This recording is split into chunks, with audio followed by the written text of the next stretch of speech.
So let's take a look at the number of the day, and it's the number 6. Yeah. Now, it's a prime number, but we'll forget about that for the time being. It is interesting, this 6 number of the day. Internationally, the Emmy Awards happened last night, and it had 6 notable firsts. And the first one was Danny Glover became the first black director to win an award.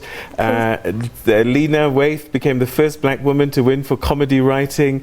Riz Ahmed, the first Asian to win for acting. Reed Morano becomes the first woman in 22 years to win for directing. So it was a colourful. Lovely. So remember, diversity used to be a problem. Yeah. So for the first time, all of these people of colour was coming through. So the Emmys were very colourful last night. But we come home to South Africa, Francis. 6 is a problem for one firm in particular. Indeed, this is the number of punitive actions. It's not a small number. This is what the South African Revenue Service says it will take against KPMG.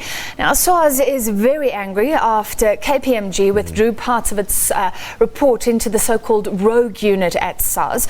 Several execs also resigned last week after the company's global body released the findings of a probe into the local office.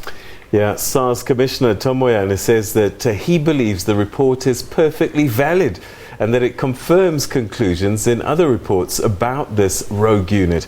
It was on the basis of these reports into the rogue unit that disciplinary action was instituted against several SARS officials, and the unit, well, formerly known as